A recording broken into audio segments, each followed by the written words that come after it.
किती कृपावंत किती दीन बहु आवडती, त्यांचा भार वाहे माथा करी योगक्षेम चिंता। भुलोने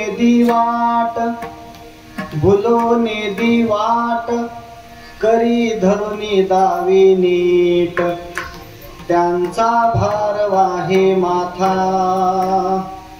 करी योगक्षेम चिंता।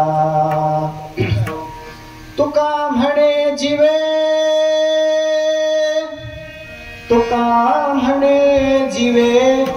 अनुसरल्या एक भावे, त्यांचा भार वाहे माथा करी योगक्षेम चिंता।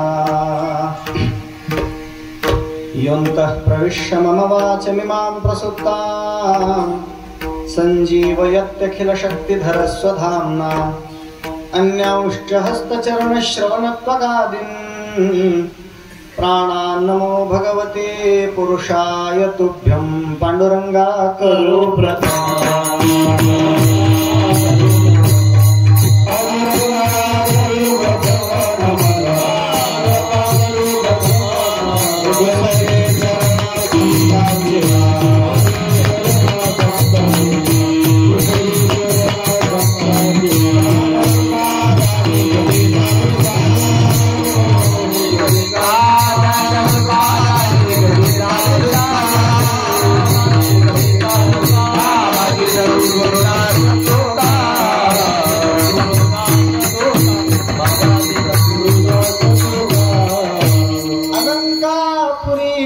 सिंहासनस्थं पदाम्भोजते जस्फुरद्दिक् प्रदेशं विधेन्द्रादिदेवैः सदा स्तूयमानम्। समाधिस्थमूर्तिं भजे ज्ञानदेवं। नमो ज्ञानेश्वरा नमो ज्ञानेश्वरा नमो ज्ञानेश्वरा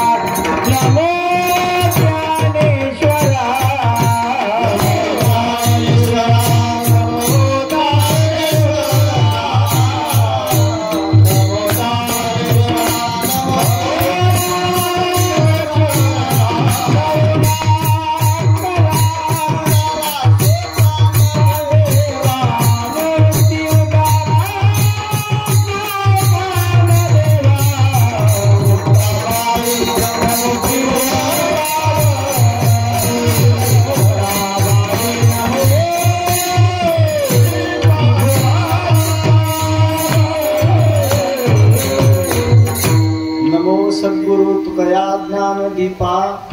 नमो सद्गुरु सच्चिदानंद रूपा। नमो सद्गुरु भक्त कल्याण मूर्ती। नमो सद्गुरु भास्करा पूर्ण कीर्ती। सेवे लागी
दयावंत किती, कृपावंत किती, दीन बहु आवडती, त्यांचा भार वाहे माथा, करी योगक्षेम चिंता.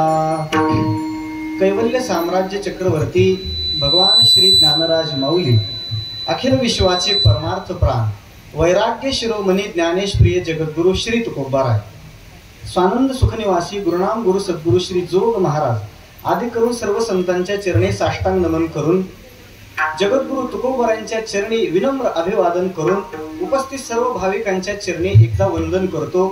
आपल्या समोर गायलेला अभंग जगद्गुरु श्री तुकोबारायांच्या सकल विश्वाला पावन करणाऱ्या अभंग गाथेतील आहे. आजच्या अभंगातून जगद्गुरु श्री तुकोबाराय वारकरी संप्रदायाचं परम आराध्य दैवत असलेला जो भगवान पंढरीनाथ आहे, त्या पंढरीनाथाच्या स्वभावाचा परिचय करून देत आहेत. विठ्ठला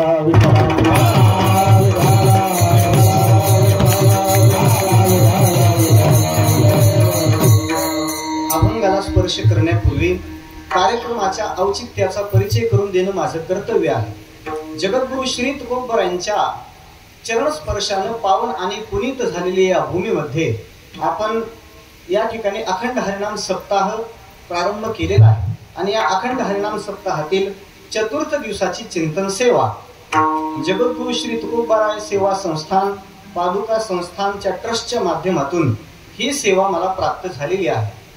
महाराष्ट्रातील मोठमोठ्या दिग्गज कीर्तनकारांना आपण या ठिकाणी आमंत्रित केलेलं आहे. म्हणजे मला बोलवलंय म्हणून नाही बरं, पण एकंदरीत संप्रदायातील ज्येष्ठ श्रेष्ठ मंडळींना आपण या ठिकाणी बोलवलेलं आहे. आणि त्या माध्यमातून जगद्गुरु श्री तुकोबारायांची यथाशक्ती आपण सेवा करण्याचा प्रयत्न करत आहोत. गेली 28 वर्षापासून आपली सेवा अविरतपणे अविश्रांतपणे या ठिकाणी होते आहे. याही वर्षी मोठ्या आनंदाच्या वातावरणात सप्ताह प्रारंभ झालेला आहे आणि अत्यंत पवित्र आणि प्रसन्न वातावरणामध्ये जगद्गुरु तुकोबारायांच्या छत्रछायेत बसून आपण भगवान पंढरीनाथाला प्रिय असणारी कीर्तनाची साधना करत आहोत. देवाची प्रसन्नता मिळवण्यासाठी खटाटोप करणाऱ्या मनुष्यानं वेगळं काही साधन करण्यापेक्षा भगवंताची कीर्तनाची साधना करावी. कारण तुकोबाराय सांगतात, देवाला कीर्तनाची साधना फार आवडते. तुका म्हणे त्याला गोडी कीर्तनाची, नाही अनेकांची प्रीत ऐसी, हरिकथेची आवडी देवा, करीतो सेवा दासांची. भगवान पंढरीनाथाच्या अंतःकरणात हरिकथेविषयी अपार प्रीती असल्यामुळं हरिकीर्तनाचं आयोजन करणारे आणि त्याला सहकार्य करणारे सगळेच भाविक देवाच्या प्रसन्नतेला पात्र होतात. विठ्ठला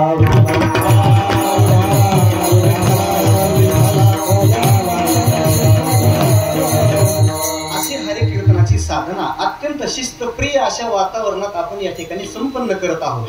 या ठिकाणी उभी राहिलेली टाळकरी मंडळी पाहिली की पहिल्यांदा त्यांना नमस्कार करावा वाटतो. इतकी सुंदर टाळकरी या ठिकाणी उपस्थित आहेत. सुंदर असे गुणीजन आहेत, गायक वादकांची उपस्थिती आहे, ऐकणारे ग्राहक श्रोते आहेत आणि अत्यंत पवित्र आणि शिस्तप्रिय अशा वातावरणामध्ये आपल्याला प्राप्त असलेला समय इतर काही न बोलता महाराजांच्या अभंगाचं चिंतन करण्यात घालवायचं आहे. आजच्या अभंगात जगद्गुरु तुकोबाराय भगवान पंढरीनाथाच्या स्वभावाचा आपल्याला परिचय करून देतात. भक्तीची साधना करणाऱ्या मनुष्याच्या जीवनातला अत्यंत महत्वाचा टप्पा जर काही असेल, त्यांनी पंढरीनाथाची ओळख करून घेतली पाहिजे. परमार्थ मार्गाने वाटचाल करणाऱ्या मनुष्यानं अगोदर देवाला ओळखलं पाहिजे. ज्याच्या नावाने आपण गळ्यात तुळशीची पवित्र माला धारण केलेली आहे, ज्याच्या नावाने आपण रोज आपल्या मस्तिष्कावरची सुंदर असा ऊर्ध्वपुंड्र गंध लावतो, ज्याच्या निमित्त आपण पंढरीची वारी करतो, त्याचा परिचय होणं तर गरजेचं आहे की नाही. ज्याची आपण भक्ती करतो त्याची ओळख होणं अगोदर गरजेचं आहे. परमार्थ साधना करत असताना अत्यंत महत्वाची गोष्ट म्हणजे पंढरीनाथाचा परिचय आहे. देव जसा आहे तसं ओळखणं अत्यंत गरजेचं आहे. देवाला ओळखण्याची नजर असल्याशिवाय आपला परमार्थ उत्कर्षाच्या दिशेनं धावत्या गतीनं पुढे जात नाही. पहा, देवाचा परिचय होणं अत्यंत गरजेचं आहे. देवाला ओळखण्याची नजर असावी लागते. आपल्याला नजर आहे पण भौतिक जगाचं दर्शन करून देणारी आहे. चर्मचक्षुंनी फक्त भौतिक जगाचं ज्ञान होतं, त्याच्या पलीकडे काही कळत नाही. माणसाला डोळे असले म्हणजे सगळंच दिसतं अशातला काही भाग नाही. देवाला ओळखण्याकरता भक्तीची, प्रेमाची, श्रद्धेची, आस्थेची किंवा विवेकाची नजर असावी लागते. देवाला ओळखण्याकरता नेत्र असावे लागतात. ज्ञानोबा सांगतात, मोराच्या पिसाऱ्यावरती अनेक डोळे असतात. मोराच्या पिसाऱ्यावरती भरपूर डोळे असतात. आकाशामध्ये नभ दाटून आल्यानंतर तो मोर आपला पिसारा फुलवतो आणि पिसारा फुलवून त्या मोराला नृत्य करावं वाटतं पहा. ज्यांच्या अंतःकरणाला फोटोग्राफीचं प्रेम असतं अशी माणसं बरोबर ते टायमिंगला फोटो क्लिक करतात पहा. पण ती सुद्धा वेळ साधावी लागते. मोराने जर पिसारा आवरून घेतला आणि फोटोवाला म्हणायला लागला मोर प्लीज वन्स मोर, मोर म्हणतो आता नो मोर, वेळ निघून गेली. बरोबर अगदी वेळेमध्ये फोटो क्लिक झाला पाहिजे. सांगण्याचा मुद्दा असा आहे, मोराने पिसारा फुलवल्यानंतर त्याच्या पिसाकडे बारकाईनं लक्ष द्या. किती सुंदर आणि नेत्रदीपक असे डोळे भगवंतानी त्याच्या पिसावर दिलेत पहा. माऊलींचं असं म्हणणं आहे, त्या मोराला जर समोरचे दोन नेत्र नसतील तर त्याचा पिसावरचा डोळा त्याच्या काहीच कामाचा नाही. मोराला जर समोरचे दोन नेत्र नसतील तर त्याचा पिसावरचा डोळा त्याच्यासाठी युजलेस आहे, निरुपयोगी आहे. हे जसं आहे तसं परमार्थाची साधना करत असताना सगळं काही माहित आहे पण देवाचा परिचय नाही, काही कामाचं नाही. विठ्ठला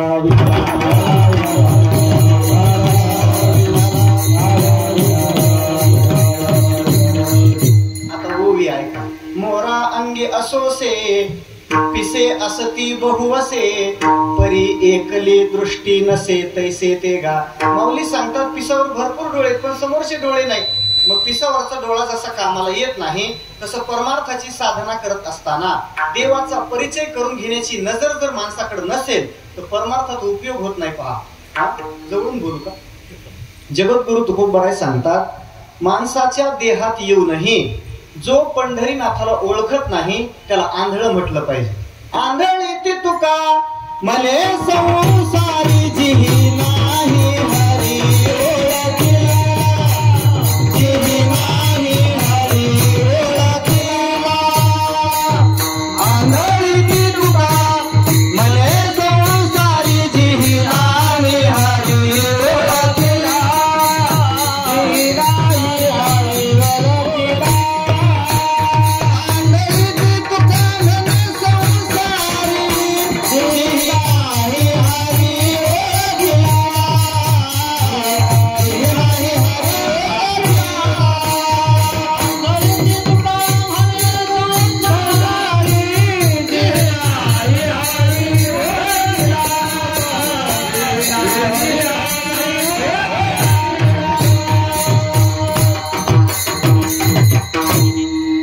संसारी आंधळी जीही हरी ओळखीला नाही, ती संसारी आंधळी. वरच्या करण्याचा थोडा आवाज कमी करा. वरचा करणं जास्त आहे, इथल्या बॉक्सला आवाज पाहिजे, वरचा कमी करा थोडा. महाराज सांगतात, या संसारात येऊनही जो देवाला ओळखत नाही त्याला आंधळ म्हटलं पाहिजे. संसारी शब्दाचा अर्थ कृपा करून लग्न झालेला असा करू नका. संसारी शब्दाचा अर्थ आहे जो मानव देहात आलेला आहे. आणि मानव देहात येऊनही पंढरीनाथाला ओळखत नाही त्याला आंधळ म्हटलं पाहिजे. मनुष्याची परमार्थाची साधना भक्ती मार्गाने असू द्या किंवा ज्ञान मार्गाने असू द्या, दोनही मार्गामध्ये देवाला जाणल्याशिवाय काही होत नाही पहा.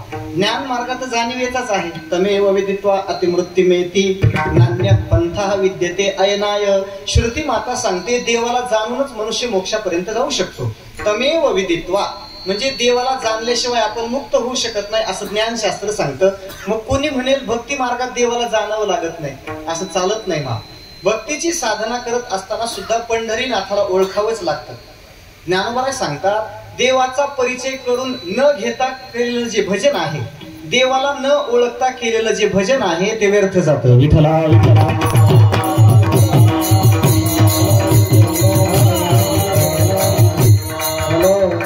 माते नेनोनी भजन ते वायाची गाणे आन, मनोनी कर्माचे डोळे ज्ञान ते निर्दोष होवावे. भजनाची साधना सुद्धा देवाला जाणूनच करावी लागते. मग कुणी म्हणेल भक्ती मार्गामध्ये नारद महर्षींनी भक्तीचे आचार्य म्हणून ज्यांच्याकडे बोट केलं त्या गोपिकांना देवाचं ज्ञान होतं का? यथाव्रज गोपिका नाम. भक्ती कशी करावी? नारद महर्षींनी सरळ सरळ गोपिकांकडे बोट केलं, यांच्यासारखी करा. व्रजभूमीमध्ये वास्तव्य करणाऱ्या ज्या गोपिका आहेत त्या गोपिकांचा जो आचार आहे त्याला भक्ती असं म्हणतात. यथा व्रज गोपिका नाम. मग त्या गोपिका तर संसारातली सामान्य कामं करतात, घरातील कामं करत असताना त्या गोपिका दिसतात. मग त्यांना देवाचं ज्ञान होतं का? नारद महर्षी सांगतात, त्यांना तुम्ही सामान्य समजू नका. गोपिका जरी तुम्हाला सामान्य वाटत असल्या तरी त्यांच्या हृदयातून देवाचं ज्ञान कधी विलुप्त होत नाही पहा. न तत्रापि महात्म्य ज्ञान विस्मृती अपवादः असं पुढचं सूत्र आहे. नारद महर्षी सांगतात, गोपिकांच्या हृदयातून देवाचं ज्ञान कधी विलुप्त होत नाही. आणि जर गोपिकांना देवाचं यथार्थ ज्ञान नसतं, तर गोपिकांनी केलेला परमार्थ व्यभिचार ठरला असता. विठला विठला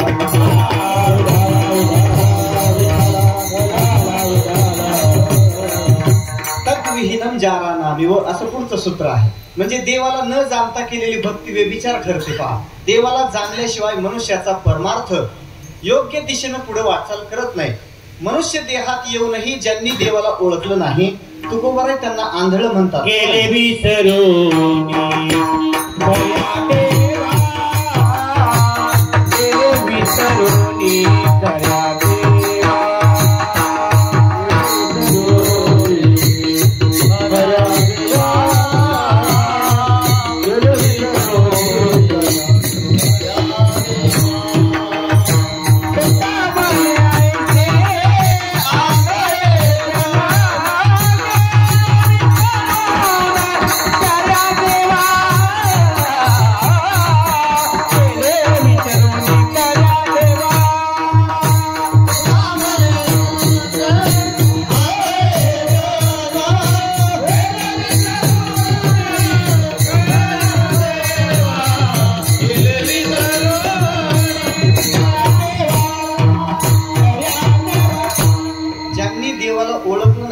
सरळ सरळ त्यांना आंधळ म्हणतात की नाही.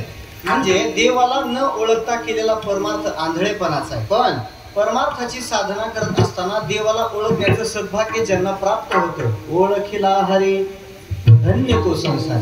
जो देवाला ओळखत नाही तुकोबार त्याला आंधळ म्हणतात, आणि जो देवाला ओळखतो नाथ महाराज त्याला धन्य म्हणतात. याचा अर्थ असा आहे, आंधळेपणापासून धन्यतेचा टप्पा जर माणसाला पूर्ण करायचा असेल, मधल्या काळात देवाचा परिचय करून घेतला पाहिजे.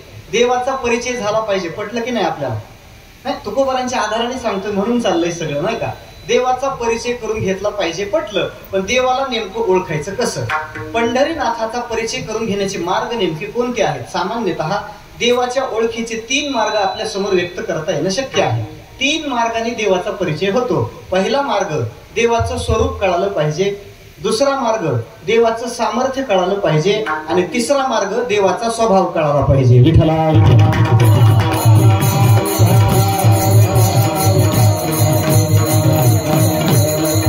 या 3 अंशाचं ज्ञान देवाच्या संबंधानं संपादित केलं की देवाचा परिचय झाला असं म्हणता येतं. 3 गोष्टी कळाव्या: देवाचं स्वरूप, सामर्थ्य आणि स्वभाव. 3 गोष्टी लक्षात आल्या की देव कसा आहे ते कळतं. आता देवाच्या स्वरूपाचा थोडासा आपल्याला विचार करायचा आहे. श्रुती मातेनं देवाचं स्वरूप आपल्या समोर व्यक्त करत असताना 2 प्रकारांनी त्या स्वरूपाचा निर्देश करून दिला. पहा, द्वेवाव ब्रह्मणो रूपे मूर्तंचा मूर्तमेवच. परमात्म्याची 2 रूप आहेत. एक सगुण साकार आहे, दुसरा निर्गुण निराकार आहे. मग निर्गुणाचा काय परिचय? सत्यम ज्ञानम अनंतम ब्रह्म. जो परमात्मा सत्य स्वरूप आहे, ज्ञानरूप आहे, आणि ज्याच्या व्यापकतेला देश, काळ किंवा वस्तू यापैकी कोणत्याही घटकाचा परिचय लागत नाही, त्याला निर्गुण परमात्मा असं म्हणतात. बरोबर आहे, अगदी ज्ञानोबर त्याचाच अनुवाद करतात. सत्य ज्ञानानंत गगनाचे प्रावरण हा निर्गुण परमात्म्याच्या स्वरूपाचा बोध आहे. पण देव जसा निर्गुण आहे तसा तो सगुणही आहे. मग सगुणाचा काय परिचय? तो हा रे श्रीहरी. अद्या पुढच्या चरणात ते हे समचरण साजरे विटेवरी. आपल्या समोर विटेवरती उभा असलेला परमात्मा सगुण रूपात आहे. ही देवाची 2 रूप झाली. सरळ सरळ सांगून पुढे चलतो. दुसरा मुद्दा आहे, देवाचं सामर्थ्य कळालं पाहिजे. देव काय करू शकतो, देवाची ताकद किती आहे. देवाच्या सामर्थ्याचा परिचय करून देत असताना श्रुती माता एका वेद मंत्राच्या आधारानं देवाचं सामर्थ्य सांगते. पहा, यतो वा इमानी भूतानि जायन्ते येन जातानि जीवन्ति यत्प्रयन्ति अभिसंविशन्ति तद् विजिज्ञासस्व तद् ब्रह्म. काळजी करू नका, शेवटपर्यंत एवढं अवघड सांगणार नाही, पण ही प्रस्तावना चालली. यतो वा इमानी भूतानि जायन्ते, ज्याच्यापासून ही सगळी भूत जन्माला येतात, ज्याच्या सत्तेवर जगताची स्थिती आहे, आणि ज्याच्या इच्छेनं जगाचा योग्य वेळेला प्रलय होतो, त्याला पांडुरंग म्हणतात. विठला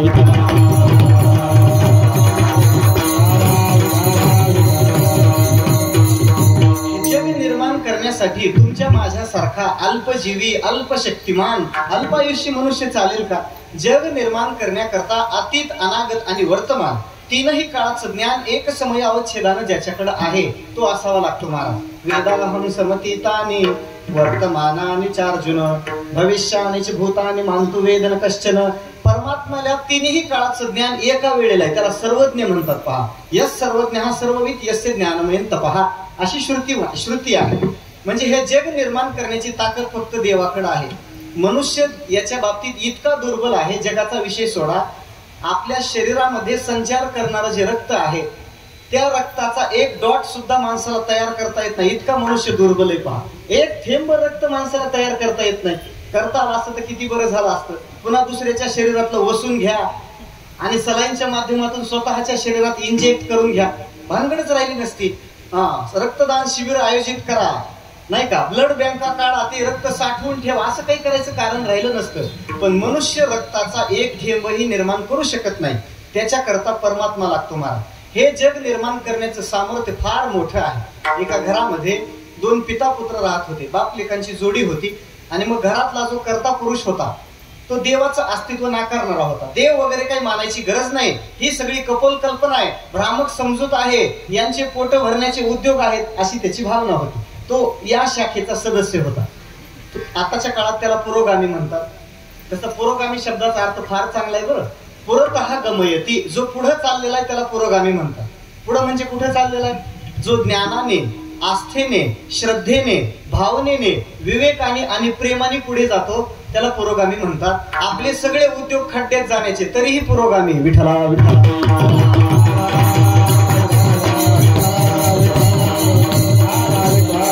असा तो पुरोगामी होता. देवाच्या अस्तित्वाविषयी त्याला भावना नव्हती, पण त्याच्या पोटी जन्माला आलेला त्याचा मुलगा, देवावर त्याची अफाट श्रद्धा. देव आहे जवळे आम्हा अंतर्बाहे, अशी त्या मुलाची भावना.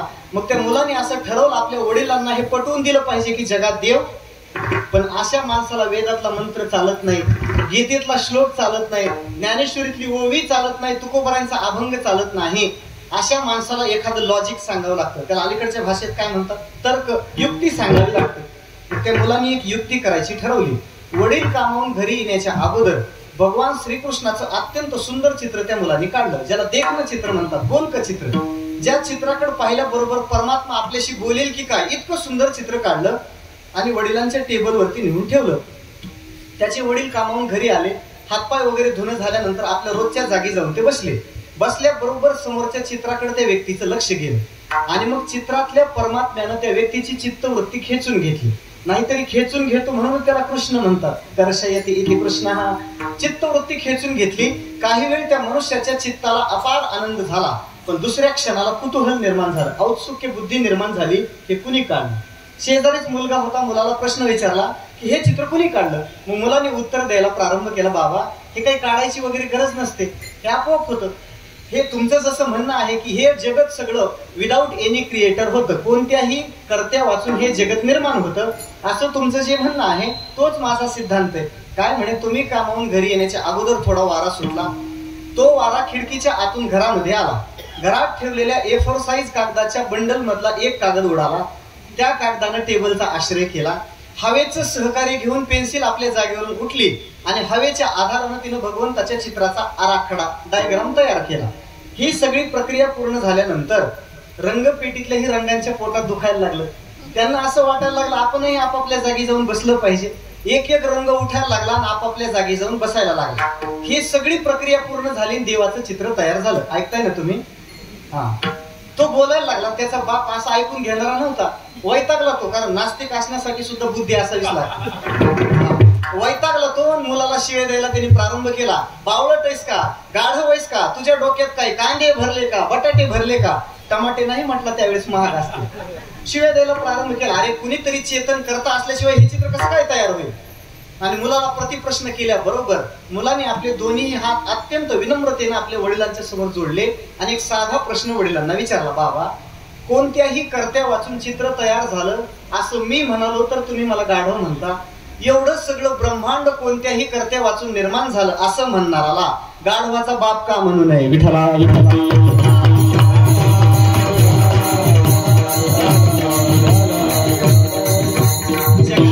कोणत्याही चित्रकारा वाचून जर चित्र तयार झालं असतं, मडकं तयार करण्याची बुद्धी असणाऱ्या कुलाला वाचून जर मडकं तयार झालं असतं, तर हे ब्रह्मांड आपोआप झालं असतं. जगताम यदि नो करता कुलाले नविना घटहा चित्रकारम विना चित्रम स्वत एव भवेत तदा. सांगण्याचा मुद्दा असा आहे, देवाशिवाय जग निर्माण होऊ शकत देव आहे, देव आहे, देव आहे, देव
कार्यावरून त्याचं कारण आहे परमात्मा आहे असं ज्ञान मनुष्याला करून घेता येतं. मुद्दा चाललाय की देवाचं सामर्थ्य इतकं विलक्षण आहे, संकल्प मात्रानं तो जग निर्माण करू शकतो. मला तुझी या सत्तेने वेदासी बोलणे, सूर्यासी चालणे, तुझी या बळे ऐसा तू समर्थ ब्रह्मांडाचा धनी, गतेर भरता प्रभू साक्षी. इथल्या प्रभू पदावरचं ज्ञानोबरांचं व्याख्यान जर आपण बारकाईने पाहिलं तर देवाचं सामर्थ्य कळण्यासारखे पहा. म्या बोलविल्या वेद बोले, म्या चालविल्या सूर्य चाले, म्या हलविल्या प्राण हले, जो जगाते. अनेक ओव्या आहेत, पुष्कळ ओव्यात विस्तार करत नाही. देवाचं सामर्थ्य कळणं गरजेचं आहे. चाले हे शरीर कोणा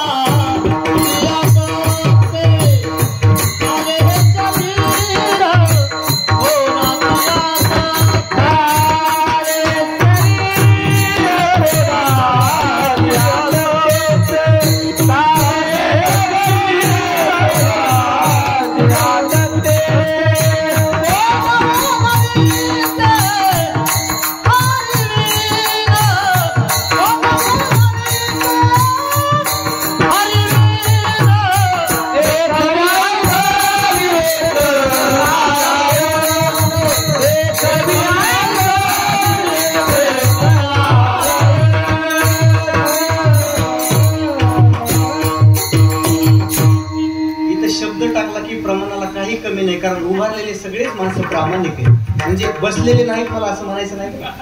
प्रामाणिक शब्दाचा अर्थ आहे संतांच्या प्रमाणाला धरून त्यांचं जगणं, वागणं आणि बोलणं आहे. नाहीतरी वारकरी प्रामाणिकच असला पाहिजे. कीर्तनकाराच्या बोलण्याला धार असण्यापेक्षा आधार असला पाहिजे. काहींचं बोलणं म्हणजे प्रधानमंत्री निराधार योजना. विठ्ठला विठ्ठला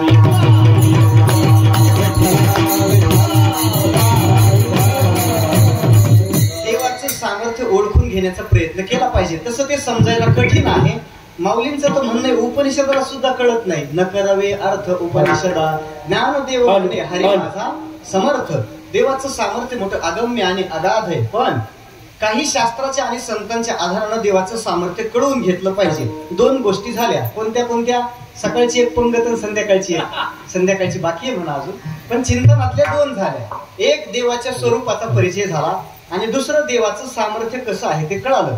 पण काही साधकांच्या अंतःकरणामध्ये देवाचा स्वभाव जाणून घेण्याविषयी चिकित्सा निर्माण झाली, उत्सुकता बुद्धी निर्माण झाली. आणि या सगळ्या साधकांनी देहू क्षेत्रात जाऊन जगद्गुरु श्री तुकोबरायांच्या चरणाचा आश्रय केला आणि आपल्या अंतःकरणातला प्रश्न विनम्र बुद्धीनं महाराजांच्या समोर ठेवला. महाराज, कृपा करून देवाच्या स्वभावाचा आम्हाला परिचय करून द्या. आणि मग साधकांच्या प्रश्नाला उत्तर द्यायला तुकोबराय प्रारंभ करतात पहिल्या चरणात. कृपावंत किती, कृपावंत किती,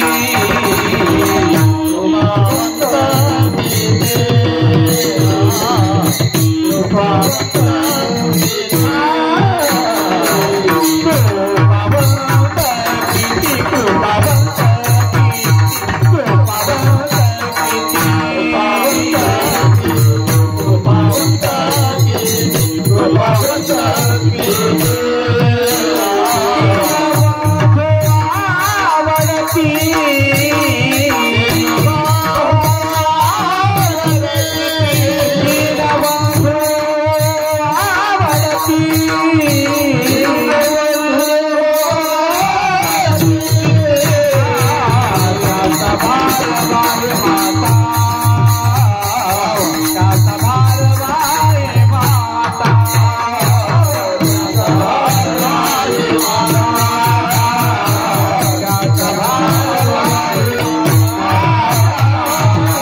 किती दीन बहु आवडते अभंगाच्या पहिल्या चरणात जगद्गुरु तुकोबाराय देवाचा स्वभाव मोजक्या शब्दात आपल्या समोर ठेवतात. तो परमात्मा परिपूर्ण अशा कृपेने भरलेला आहे. देवाकडे असणारी कृपा अमर्याद आहे. जगातलं कोणतंही परिमापक देवाच्या कृपेला फुटपट्टीचं माप लावू शकत नाही. ऐसा कृपेचा सागर तुका म्हणे हात व कृपेचा देवा तू कृपा करुणा सिंधू. देव कृपेचा सागर आहे महाराज. देवाची कृपा व्यक्त करण्यासाठी महाराजांनी कृपा शब्दाला वंत प्रत्यय लावलाय. पहा, वंत प्रत्यय हा व्याकरणामध्ये बाहुल्याचं प्राचुर्याचं किंवा आधिक्याचं प्रदर्शन करण्यासाठी असतो. जिथं आधिक्य सांगायचं आहे प्राचुर्य सांगायचंय तिथं वंत प्रत्यय वापरला जातो. छत्रपती शिवरायांच्या प्रतिमेवरती काही शब्द असतात. पहा, यशवंत, नीतिवंत, सामर्थ्यवंत, गुणवंत, वरदवंत वगैरे वगैरे सगळे जे काही असतील ते लावून घ्या. वंत प्रत्यय हा आधिक्याचं प्रदर्शन करण्यासाठी आहे. तुकोबाराय सांगतात देवाकडे असणारी कृपा मर्यादित नाही, अमर्याद आहे हे सांगण्यासाठी कृपावंत किती, तो परमात्मा किती कृपावंत आहे काय सांगावं नाही का. आता भगवान पंढरीनाथ जर सोडला तर जगात अजूनही काही तत्व अशी आहेत जी कृपेने परिपूर्ण भरलेली आहे. 3 तत्व आपल्याला सांगता येणं शक्य आहे. पहिले आहेत संत महात्मे. तुम्ही संत माय बाप, आता तुम्ही संतही कृपावंत आहेत. आपल्याला जन्माला घालणारे आई वडीलही कृपावंत आहेत. आणि तिसरी श्रुती माता वेद तोही कृपावंत आहे. पण या 3 जणांच्या यादीतून मला थोडं संतांना आता तूर्त बाजूला ठेवायचं का. संत महापुरुषांचा कृपेचा जर आपण विचार करायला गेलो तर पंढरीनाथाची कृपा तोकडी पडते. म्हणून तूर्त संतांना स्पेशल कॅटेगरीमध्ये बाजूला ठेवा. उर्वरित जे 2 घटक आहेत त्यांचा आपल्याला विचार करायचा आहे. आपल्याला जन्म देणारे आई वडील कृपावंत असतात की नाही, त्यांच्या अंतःकरणात आपल्या अपत्याविषयी किती कृपा आणि किती प्रेम असतं महाराज. ती कृपा सांगण्यासाठी आमची कीर्तन कमी पडायला लागली. गाणे म्हणून कविता म्हणून त्या कृपा आम्ही रोजच सांगतोय लोकांना. सांगण्याचा मुद्दा असा आहे की त्यांच्या अंतःकरणात कृपा भरपूर आहे. पण तुकोबाराय सांगतात एखाद्या मातेच्या उदरामध्ये हृदयामध्ये आपल्या अपत्याविषयी कितीही कृपा आणि प्रीती असू द्या, पण त्या मातेची प्रीती आणि कृपा ही संकोचाने भरलेली आहे. पहा, त्या मातेच्या समोर जर शेजारचं लेकरू एखादं खेळायला जरी आलं तरी बिचारीच्या कपाळाला आठ्या पडतात. कधी माघारी जाते काय माहिती. किंवा ननंदेचं लेकरू जर सुट्टीच्या दिवसात उन्हाळा सुट्टीला जर आलं ना तर मामी म्हणते ओरुटा किती दिवस राहतो आता देव जाणे. अंतःकरणातली कृपा फक्त आपल्या विशिष्ट लेकरापुरतीच प्रवाहित होते. संकोचाने युक्त असलेली ती कृपा आहे. दुसऱ्याच्या लेकराला जीव लावायचा आपल्याला माहिती नाही. पहा,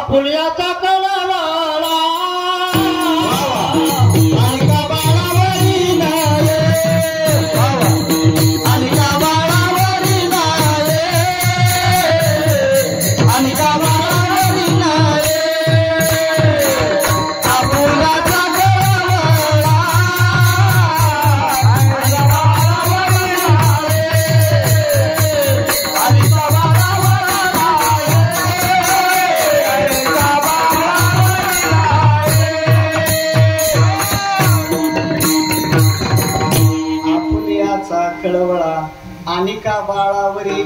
तुकोबाराय सांगतात स्वतःच्या लेकराविषयी जितकी तळमळ प्रीती कळवळा हृदयात आहे तेवढा दुसऱ्या लेकराबद्दल दुसऱ्याच्या लेकराला जीव लावायचा आपल्याला माहितच नाही. पहा, दुसऱ्याच्या लेकराला जीव कसा लावावा लागतो हे जर तुम्हाला कधी बघायची इच्छा झालीच कधीतरी एकदा आळंदीच्या पंचक्रोशीला जाऊन पहा.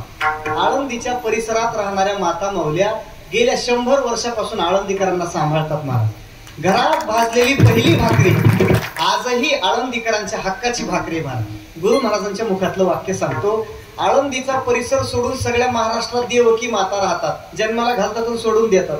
पण आळंदीच्या परिसरात राहणाऱ्या यशोदा आहेत, खाऊ घालून मोठं करतात. विठ्ठला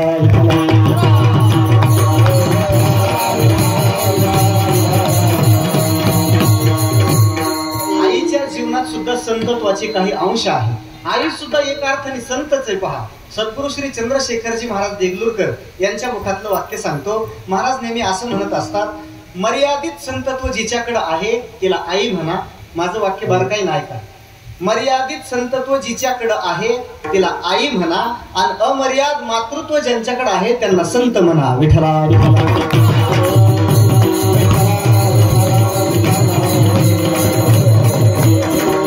आता एक वाक्य माझ्या पदरचं याला जोडतो.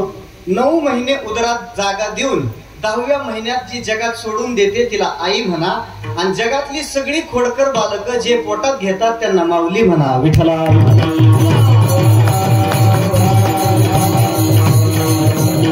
आईच्या हृदयात प्रेम आहे, पण ते प्रेम संकोचाने युक्त आहे. पहा, माय बापे सांभाळीती, लोभा कारणे पाळीती, मनासारखे न होता, बाळकासी मारी माता, तुका म्हणे सांगू किती, बाप लेका ते मारिती, तैसा नव्हे देवराव याचा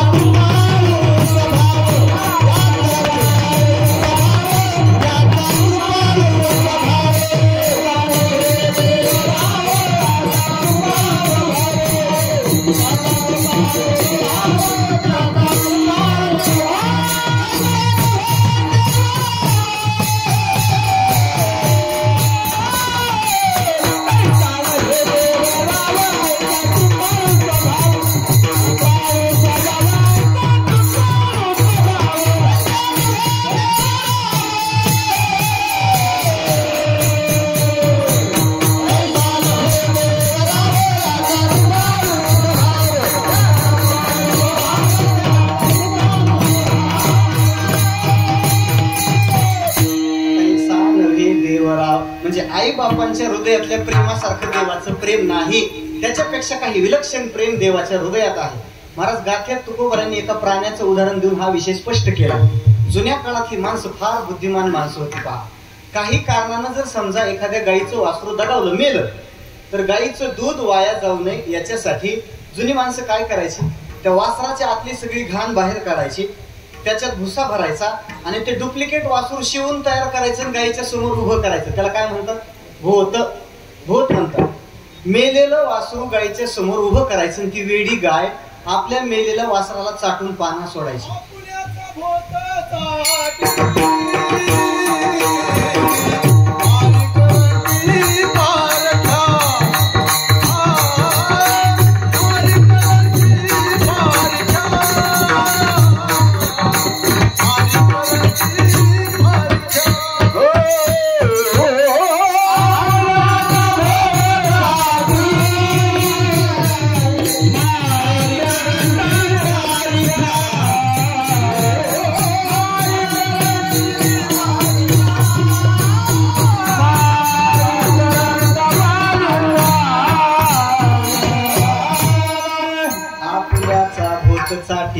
मारी करंटी. स्वतःच मेलेलं वासरू चाटून त्या गाईच्या दुग्ध ग्रंथी अशा प्रसृत होतात, तिचा अंतःकरणातला प्रेम पाना पाझरतो. पण तुकोबराय सांगतात तिला फार प्रेमळ समजू नका. थोडा स्पीड ब्रेकर लावला महाराजांनी. महाराज सांगतात तिला फार प्रेमळ समजू नका. स्वतःच मेलेलं वासरू चाटून पाना सोडते आणि दुसऱ्या गाईचं जिवंत समोर आलं तर शिंगांनी मारते. विठ्ठला.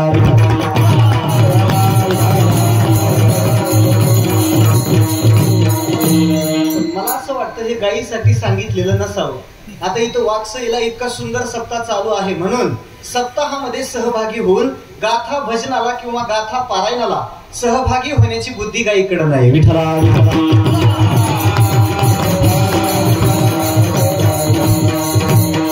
आईच्या अंतःकरणात प्रेम आहे पण त्याला मर्यादा आहे, मर्यादित प्रीती आहे. पण देवाच्या हृदयात तसं प्रेम नाही. दुसरी कृपा आहे वेदाच्या ठिकाणी. ज्ञानोबा सांगतात जगाला हिताचं ज्ञान करून देण्याच्या बाबतीमध्ये वेदासारखी आई नाही. पहा, अहिता पासोनी काढिती, हित देवोनी वाढविती, नाही श्रुती परवती माऊली जगा. श्रुती सारखी दुसरी माऊली नाही. पण ज्ञानेश्वरीच्या 18व्या अध्यायामध्ये त्या वेदाच्या अंतःकरणातली कृपणता, कंजूसी ज्ञानोबा बोलून दाखवतात. माऊलींचं असं म्हणणं आहे वेद फार श्रीमंत आहे पण थोडा कंजूस आहे. वेद फार श्रीमंत पण थोडा कंजूस आहे. श्रीमंत माणसं कंजूस असतात. हेच वाक्य उलट बोलू, कंजूस असतात म्हणून श्रीमंत होतात. विठ्ठला.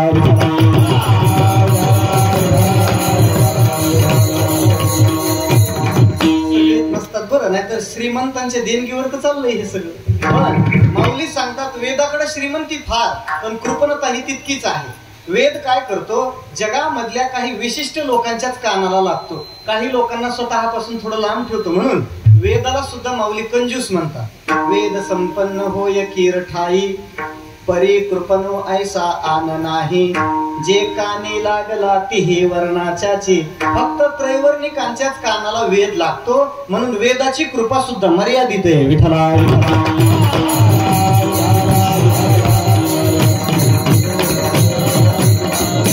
देवाच्या अंतःकरणात तशी कृपा नाही महाराज. त्याच्या दारात आलेल्या कोणत्याही भक्ताच्या जीवनातल्या कुठल्याही गुणदोषाचा विचार न करता परमात्मा स्वतः सारखं त्याला करून घेतो महाराज. गुणदोष नानी मना करी आपणा सारखे, पहा किती आले शरण समानची केले. नाही विचारिले गुणदोष कोणाचे. परमात्मा कोणाच्याही गुणदोषाचा विचार करत नाही, ते करायचं काम आपल्याकडे आहे. विठ्ठला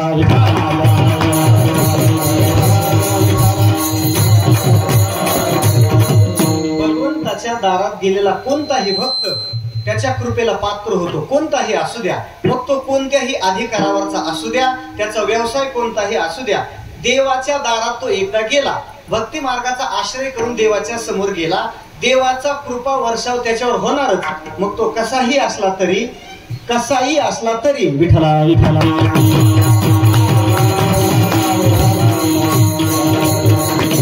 आपल्या भक्तांच्या यादीत सजन कसा यांचं चरित्र सांगण्याची काही गरज आहे का?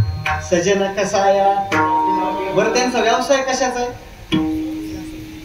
मांस विक्रीचं त्यांचं दुकान आहे. क्षमा मागून बोलतो, आताच्या काळातल्या एखाद्या कीर्तनकारानं साईड बिझनेस म्हणून ते दुकान टाकलं तर चालेल का? हरिभक्ती परायण अमुक चिकन सेंटर ऐकायला सुद्धा कस तरी वाटतं की नाही? चालणार नाही म्हणतात माणसं. त्यांचं चालतं, मग आमचं का नाही चालणार? त्याचं उत्तर असं आहे, जरी सजन कसाई मांस विकत असताना दिसत असले तरी त्यांचं हृदय परिपूर्ण रूपाने त्यांनी देवाच्या चरणावर निवेदित केलेलं आहे. मांस विक्रीच्या दुकानात उभं राहून त्यांचं भजन चाललेलं आहे. किती कौतुकाचा विषय. दुकान आहे मांस विक्रीचं आणि भजन चाललंय पांडुरंगाचं. मांस विक्रीच्या दुकानात त्यांचं भजन चाललेलं आहे आणि जिथं उभं राहून भजन करायला पाहिजे तिथं आपण पिक्चरची गाणी म्हणतो. विठ्ठला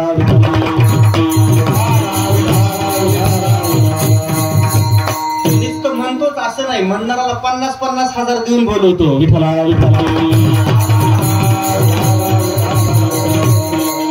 काय परमार्थ, कसा परमार्थ असेल महाराज? कसाही सुद्धा भगवंताच्या कृपेपासून दूर नाही महाराज. ब्राह्मण क्षत्रिय वैश्य शूद्र चांडाळा ही अधिकार, बाळे नारी नर आदी करुणी वेश्याही. किती उदाहरण आहेत महाराज. देवाने कृपा केल्याची किती उदाहरणं आहेत. एका पुतना नावाच्या राक्षसीचं चरित्र सांगितलं जातं पहा.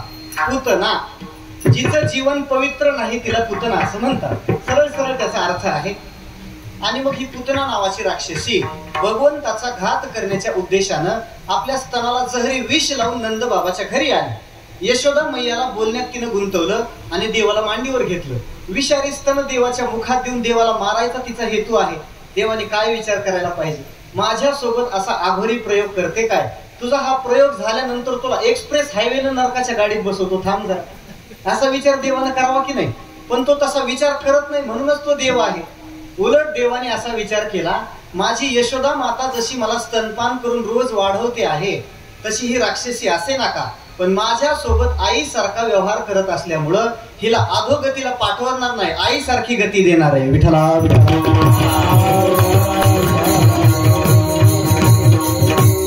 अहो बकीयम स्तनकालकूटम जिघांसया पाययदप्पि साध्वी लेभे गतिं धातृचितां ततोन्यम कमवा दयालुं शरणं व्रजेम.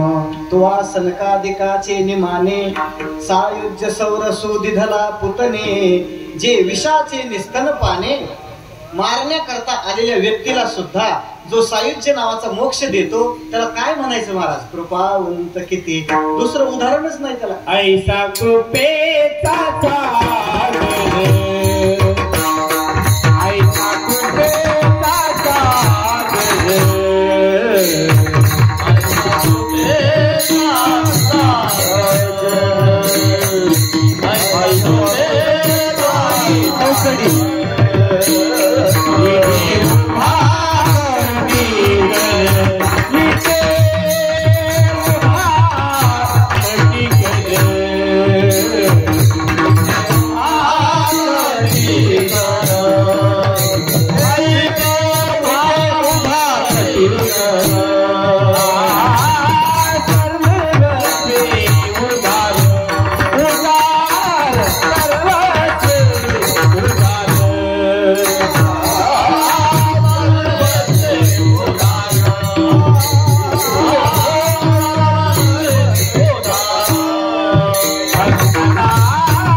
हास्य करी दासाचे उन्हे नसा हे या नाटाचं ते ध्रुपद आहे पहा. ऐसा किती कृपेचा सागर आहे महाराज हा परमात्मा. पुतने सारख्या राक्षसीला घरी जागा देतो. दुसरं उदाहरण ऐका, गणिकेचं उदाहरण सांगितलं जातं पहा. गणिकेचं, गणिका कोणाला म्हणतात?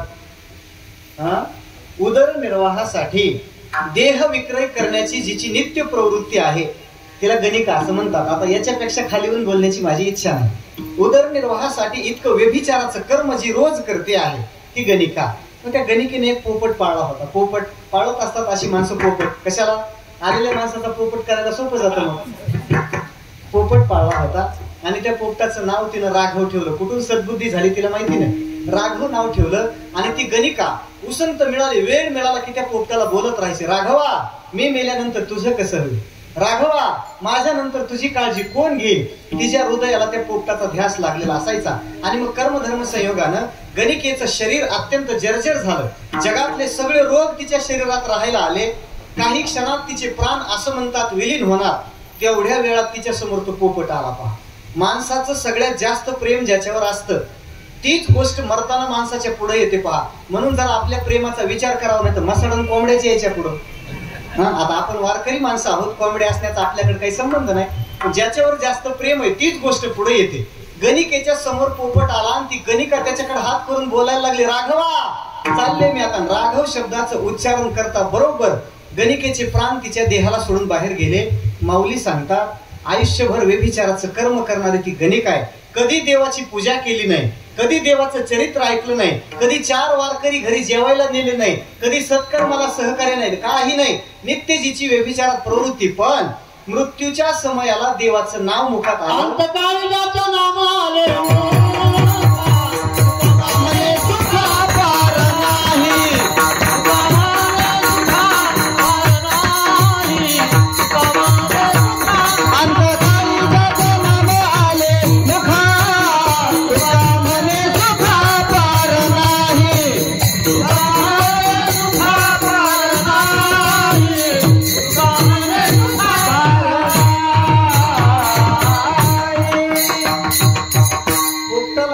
निमित्तानं देवाचं नाव मुखात आलं. तेवढ्या नावासाठी या देवानं गणिकेला आपल्या घरी तिला एक फ्लॅट बुक करून दिला. इथं राहा वैकुंठात.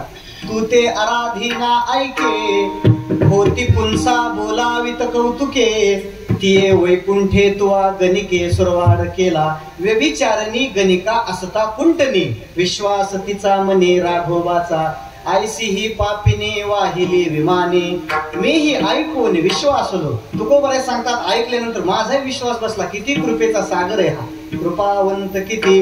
देवाच्या हृदयातली कृपा आपण शब्दाच्या माध्यमातून व्यक्त करू शकत नाही अशी त्याची कृपा आहे. देव सगळ्या जगावर कृपा करतो पण प्रेम काही खास लोकांवर करतो. कृपेचा वर्षाव सगळ्या जगावर जरी करत असला तरी त्याच्या प्रेमाला पात्र होणारे काही सिलेक्टेड लोक आहेत. ती कोण आहेत? दीन बहु आवडते. तुकोबाराय सांगतात आध्यात्मिक क्षेत्राची वाटचाल करत असताना ज्यांनी स्वतःकडे दीनत्व घेतलेलं आहे ते देवाला फार आवडतात. आता दीन शब्दाचा अर्थ काय करायचा? दीन शब्द मोठा चमत्कारिक आहे. त्याला जर पहिली वेलांटी दिली तर दिवस असा अर्थ होतो. दुसरी वेलांटी दिली तर दुबळा सामान्य गरीब असा अर्थ होतो. इथला दीन दुसऱ्या वेलांटीचा आहे नाही का. शिक्षक दीन आहे. असा कसा दीन आहे? चांगली पगार आहे. आता बरेच वेतन आयोग लागलेत. मग इथला दीन पहिल्या वेलांटीचा घ्यावा लागतो. शिक्षकांचा सन्मान करण्याचा दिवस. पण इथं अभिप्रेत असलेली दुसरी वेलांटी आहे. दीन शब्दाचा अर्थ होतो दुबळा गरीब सामान्य. तुकोबारायांनी एका अभंगात जो इंद्रियांच्या मागे जातो त्याला दीन म्हटलंय पहा. इंद्रियांची दिने आम्ही केलो. मग असा इंद्रियांचं लांगून चालन करणारा, लांगून चालन कळतं की नाही, इंद्रियांची शेपटी धरून त्यांच्या मागे जाणारा असा देवाला आवडत असेल का? इंद्रिये जे जे म्हणती ते तेची पुरुष करीती ते तरलेची न तरती विषय सिंधू.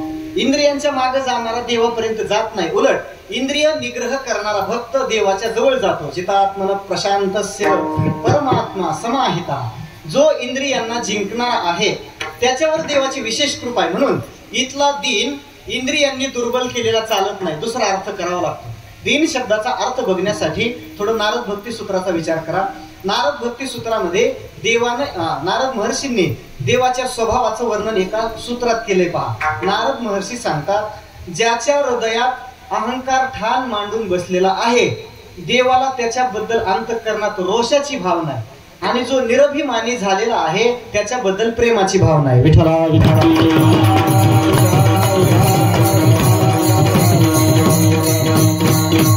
ईश्वरस्यापि अभिमान द्वेषित्वा दैन्य प्रियत्वाच असं नारद महर्षींचं सूत्र आहे. ज्याच्या हृदयात अहंकार ठाण मांडून बसलेला आहे असा अहंकाराने युक्त असलेला देवाला आवडत नाही, आणि जो अहंकार सोडून सामान्य झालेला आहे, दुबळा झालेला आहे, गरीब झालेला आहे तो देवाला आवडतो. देवाचा आवडता होण्यासाठी अहंकार सोडावाच लागतो. महाराज व्युत्पत्ती आघवी विसरीजे थोरपण परा सांडीजे जै जगा धाकुटे होईजे तै जवळी कमाजे. धाकटेपणा धारण करणारा देवाला आवडतो. पहा माझ्या समोर बरेच माता माऊल्या बसलेले आहेत. फक्त महिला भगिनी मंडळींसाठी एक प्रश्न विचारतो, पुरुष मंडळीच्या कामाचा हा प्रश्न नाही. अशी कल्पना करा, एखादी माता आहे, तिला 2 मुलं आहेत. एक मुलगा 2 वर्षाचा आहे आणि दुसरा मुलगा 8-9 वर्षाचा आहे.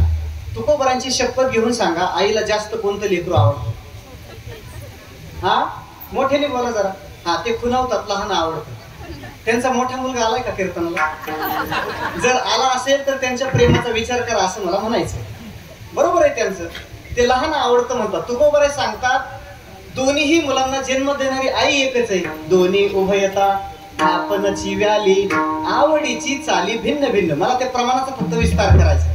आई काय करते, जे आपलं मोठं लेकरू आहे 8-9 वर्षाचं त्याला आई समजावते. पहा किती बाळ माझं गुणाचं आहे म्हणते, किती सद्गुणी आहे माझा राजा, जगात असं लेकरू नाही म्हणते. त्याचं कोड कौतुक करते आणि त्याच्या हातात खाद्य पदार्थांनी भरलेली डिश देते. त्याला सांगते छान जेव बरं आता सोफ्यावर बसून. आणि मग आईच्या कौतुकाला भुललेलं ते लेकरू हातात डिश घेताना आपलं बिचार गपचूप जेवत बसतं. पण जे लहान लेकरू आहे ना, त्या लहानाला आई समजवत नाही. पहा त्याला आई मांडीवर घेते आणि स्वतःच्या हातानं प्रेमाचा चारा भरवते. दापुट्याच्या मुखी घास घाली माता वरी करी सत्ता शहाणी आहे. जसं आहे तसं परमार्थाची वाटचाल करत असताना ज्यांनी अहंकार जवळ केलेला आहे, देव त्याला स्वतःपासून थोडं लांब ठेवतो. हा मठ घे, दिंडी घे, सप्ताहाचं गाव घे, पण जास्त कटकट करू नको. पण ज्यांनी अहंकार सोडलेला आहे अशा निरभिमानी भक्ताला देव आपल्या मांडीवर घेतो आणि प्रेम रसाचा चारा भरवतो. विठ्ठला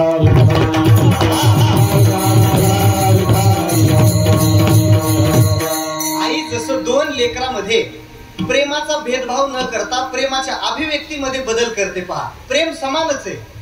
प्रेम समान जरी असलं तरी त्याचं प्रकटीकरण करण्याचा आईचा प्रकार वेगळा आहे. जाणते लेकरू माता लागे दूर धरू. आई जशी जाणते लेकराला थोडं दूर ठेवते, तसा देव सुद्धा जाणतेपणाचा अभिमान धारण करणाऱ्या भक्ताला थोडस लांब ठेवतो. तुकोबरे सांगतात उपमन्यू ध्रुव बाळ भक्त श्रेष्ठ प्रल्हाद यांचं किती वय असेल?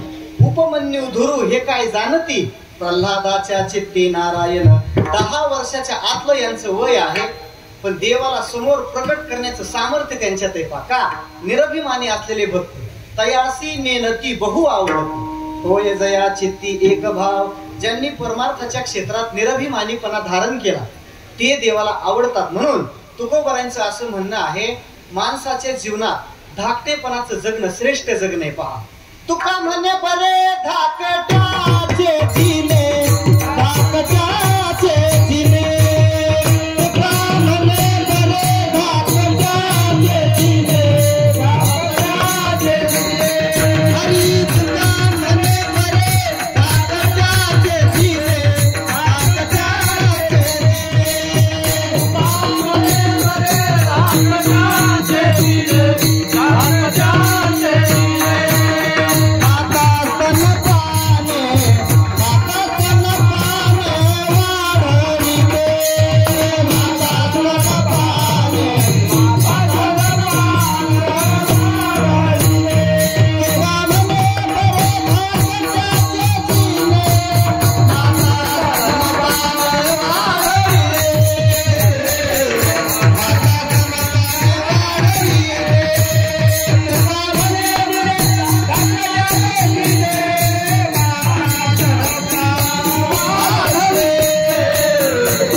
अंकुशाचा मार सहन करण्यापेक्षा लहान होऊन साखर खाणं कधीही बरे.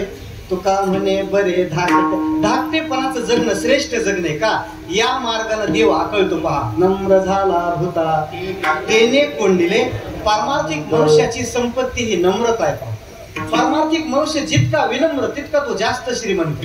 व्यवहारातली संपत्तीची परिभाषा वेगळी आहे. रस्त्याच्या कडेला जागा किती आहे, पेट्रोल पंप नावावर किती आहेत, बँकेत FD किती आहे, याच्यावरून व्यवहारातली संपत्ती मोजली जाते.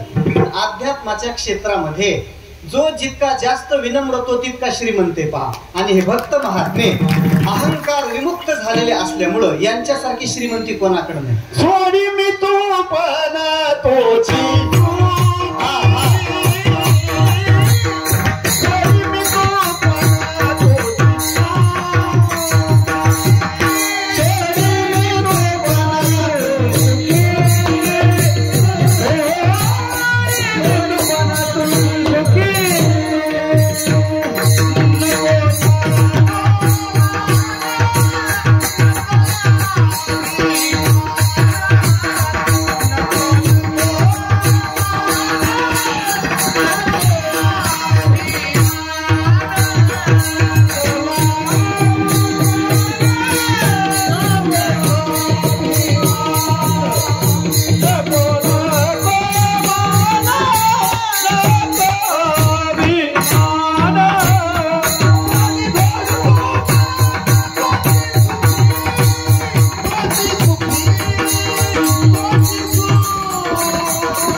परमार्थाच्या वाटचालीमध्ये मनुष्यानं नम्रतेचा अलंकार धारण करावा.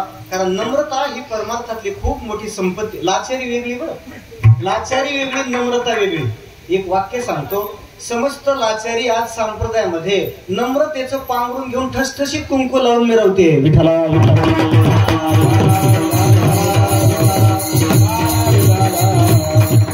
अखंड अगरवता होऊन असती, जयांची विनय हेची संपत्ती. जे जे मंत्रे अर्पिती माझ्याची ठाई, आपुले उत्तमत्व नाठवे, पुढील योग्या योग्यने नवे. एकसरे व्यक्ती मात्राचे नावे नमूचे आवडे. माऊली सांगतात स्वतःचा मोठेपणा आठवत नाही आणि समोरचा किती लहान याच्याशी काही घेणं देणं नाही. देखली या वस्तू उजू लुंटी मीची म्हणून. आणि या स्वभावाला तंतोतंत बसतात महाराज. परम श्रद्धेय श्री गुरु मोठे माऊली विठ्ठला.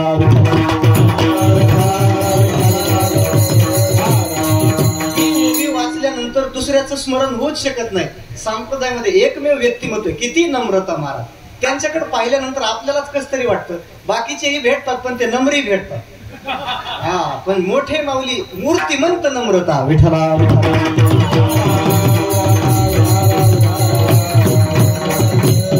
असे विनम्र झालेले जे आहेत ना, दीन बहु, ते देवाला फार सामान्य आवडत नाही, बहु आवडते.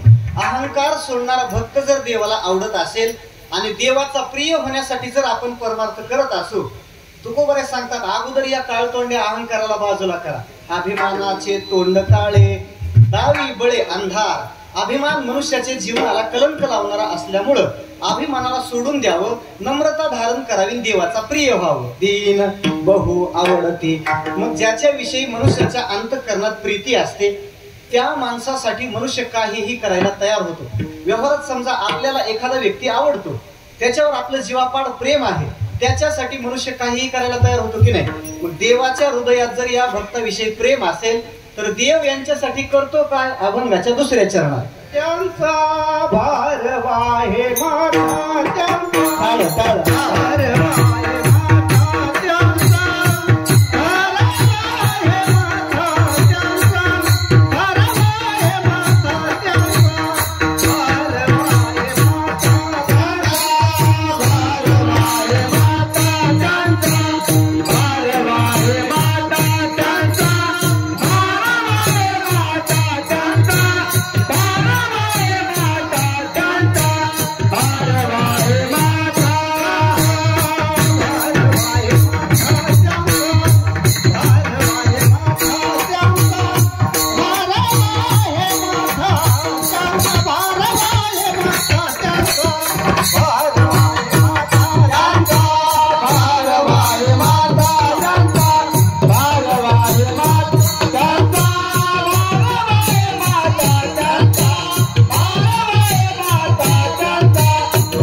आता वाजवल्यात असं. त्यांचा भार वाहे माझा करी योगक्षेम चिंता.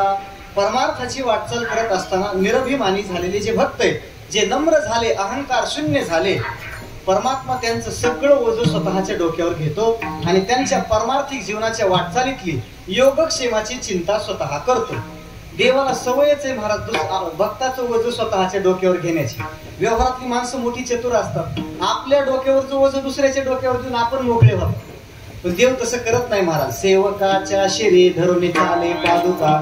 आपल्या भक्ताचं सामान्यातलं सामान्य ओझं सुद्धा देव आपल्या डोक्यावर घेतो महाराज. तुका म्हणे त्यांचा देव सर्व भार चालवे कामार होऊनिया.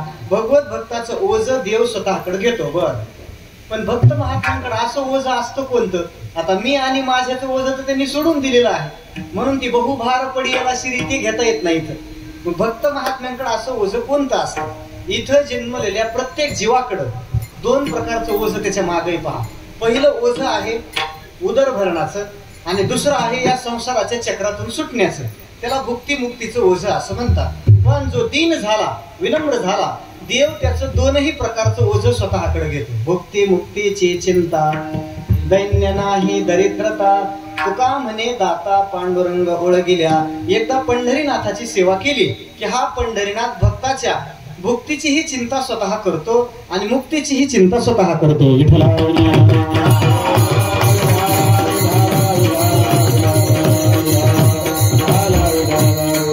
त्यांचा भार वाहे माथा. आणि भगवत भक्ताच्या जीवनातल्या योगक्षेमाची चिंता हा परमात्मा करतो. योगक्षेम त्यांचा जाणे जडभारी. परमात्मा आपल्या भक्ताच्या योगक्षेमाची चिंता करतो. आता योगक्षेम शब्दाचा अर्थ काय?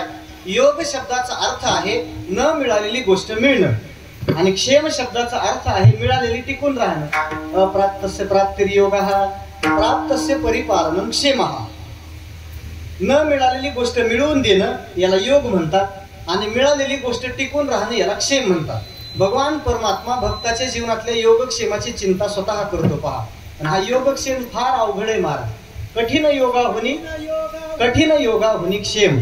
तुकोबराय सांगतात योग होण्यापेक्षा क्षेम होणं कठीण आहे. महाराजांनी गाथेत एक उदाहरण दिले. पौष महिन्यात सामान्यतः आंब्याला मोहर येतो. का इतका मोहर येतो महाराज, दुरून पाहिल्यानंतर आंब्याची पानंही दिसत नाहीत. माणसं म्हणतात यावर्षी फक्त आमरस खायचा उन्हाळ्यात, दुसरं काहीच खायचं नाही. पण मध्यंतरी एखादं आभाळ येतं, अर्धा मोहर गळून जातो. मग नंतर एखादा अवकाळी पाऊस आला की बरेचसे आंबे गळून जातात. काही आंबे टहाळलेलाच नसतात, तिथं फांदेलाच नसून जातात. मग शिल्लक राहिलेले आंबे तोडायचे, घरी आणून पास्टाच्या आडीत ठेवायचे आणि ते पिकण्याची वाट बघायची. बरं, तिथंही सगळे पिकत नाहीत मला, तिथं सुद्धा बरेच नासतात. महुरा आईशी फळे नाही आली काही गळती. पक्व दशे येती थोडी नास आढीवेचे तो. जेवढा मोहर लागतो तेवढे आंबे लागत नाही, जेवढे आंबे लागतात तेवढे सगळे पिकत नाही. तसं परमार्थाच्या वाट्याला भरपूर लोक लागतात, देवापर्यंत एखादाच जातो. विठ्ठला विठ्ठला. विरळा पावे विरळा पावे अवघड देव शेवटीचे. अवघड देव शेवटीचे. अवघड देव शेवटीचे. विरळा पावे अवघड देव शेवटीचे.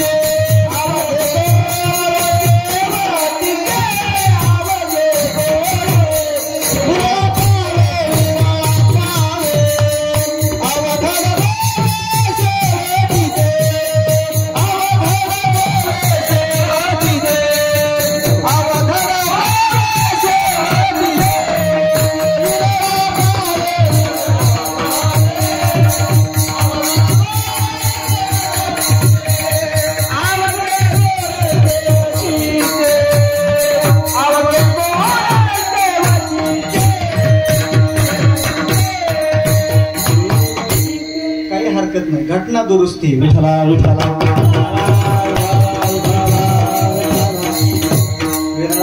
विरळा शब्दाचा अर्थ क्वचित एखादा मनुष्य देवापर्यंत जातो. ज्ञानोबा सांगतात श्रद्धेच्या महापुरात उड्या टाकणारी कोट्यवधी माणसं या जगात आहे.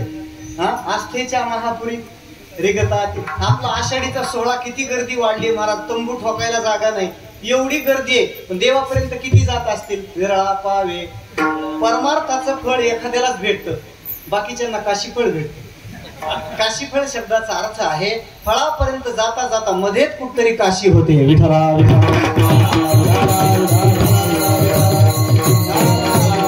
ज्यांच्या परमार्थाची जबाबदारी देवानं स्वतःकडे घेतली, ज्यांचा योगक्षेम देव चालवतो, त्यांचाच परमार्थ कडेला जातो महाराज. आणि जे निरभिमानी झाले, देवाचं सतत चिंतन करणारे जे आहेत, देवाच्या चरणाविषयी अनन्य श्रद्धा धारण करणारे जे आहेत, त्यांचाच योगक्षेम देव चालवतो. अनन्याश्चिंतयन्तो माम ये जना पर्युपासते तेषां नित्याभियुक्तानां योगक्षेमं वहाम्यहम्. Life insurance corporation of India, नाही का, LIC, त्याचा हात असतो पहा दिलेला, जिंदगी के साथ भी, आणि त्याच्या खाली हे लिहिलेलं आहे योगक्षेमं वहाम्यहम्. पण त्यांनी ते गीतेतून चोरलेलं हे ध्यानात घ्या. ते आपला ऐहिकातला योगक्षेमाचा सगळा भाग स्वतःकडे घेऊ शकतात, पण मेल्यानंतर काय करतील? पैसे मिळतील, पण मागच्यांना आपल्याला काय फायदा? पण परमात्मा आपल्या इहलोकाची ही चिंता करतो आणि पारलौकिक जीवन सुखी होण्याकरता कृपा करतो. देव आपल्या भक्ताच्या योगक्षेमाची जबाबदारी स्वतःकडे घेतो महाराज. ते एकवटोने जी एक क्षणी अनुसरले माझी ये वाहने तेव्हाची तयाची चिंतवनी मजची पडली. हा योगक्षेम आघवा तयाचा मजची पडिला पांडवा जयाची या सर्व भावा आश्रय मी. पुष्कळ ओव्या आहेत, सगळे विस्तार करत सांगत नाही. भगवान परमात्मा भक्ताच्या योगक्षेमाची चिंता करतो. जसं एखादं तान्ह लेकरू पोट भरण्यासाठी स्वतंत्र खटपट करत नाही, ते आईच्या जीवावर निर्भर असतं पहा. स्वतःचं पोट भरण्यासाठी लेकराला खटपट करावी लागत नाही. तसं परमार्थिक जीवनातल्या गोष्टी प्राप्त करण्यासाठी भगवत भक्त फार चिंता करत नाही, देव त्याची चिंता करतो. नको चिंता करो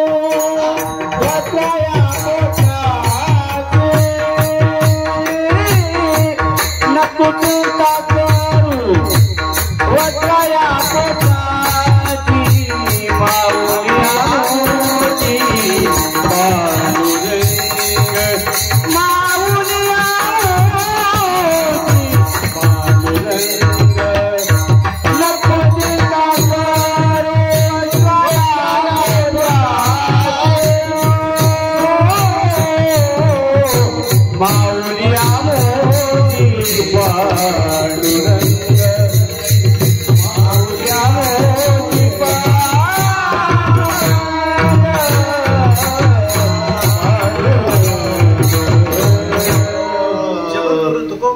धर्मपत्नीला उपदेश करतात.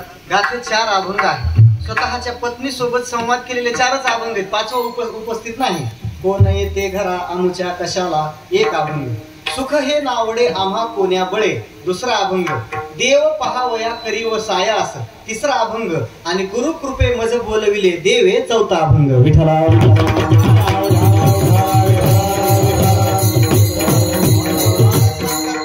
काळजी करू नको माऊली आमुची, वस्त्रे भूषणे पुरवी चिंता त्यांची वाहे जीवी. हा भगवान परमात्मा भक्ताच्या सगळ्या चिंता स्वतःकडे घेतो. आणि कधी कधी परमार्थाची वाटचाल करत असताना भक्ताचा पाय जर चुकीच्या वाटेला जाण्याचा प्रसंग आला, देव त्याला चुकीच्या रस्त्याला जाऊ देत नाही महाराज. कधी कधी होतं जीवनामध्ये, चुकीच्या रस्त्याला पाऊल पडतं माणसाचं. कधी प्रारब्धामुळे चुकीच्या वाटेला जातो मनुष्य, कधी प्रमादामुळे जातो, कधी संगतीमुळे जातो. कधी आपलं हे जर प्रतिकूल असेल, तुका म्हणे जेव्हा फिरते कपाळ तरी अमंगळ योग येतो. आपली कपाळाची रेखा जर अधम असेल तर मनुष्य चुकीच्या वाटेला जातो. आपल्या जीवनामध्ये जर अवगुणांचा सद्भाव असेल तरी मनुष्य चुकीच्या वाटेला जातो. आणि आपल्याला संगत चुकीची असेल तरीही चुकण्याचा संभव आहे. आणि मग असे भगवत भक्त जर चुकीच्या वाटेला जाऊ लागले तर देव त्यांना चुकू देत नाही महाराज. योग्य वाटेला लावायचं काम करतो, योग्य वाटेला लावण्याचं काम करतो. व्यवहारामध्ये वाट लावणारी माणसं पावला पावलाला भेटतात, पण वाटेला लावणारी भेटत नाही.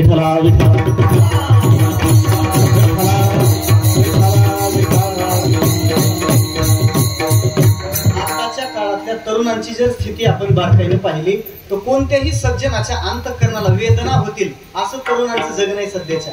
आताच्या काळातले तरुण 31st धरून आणावे लागतात.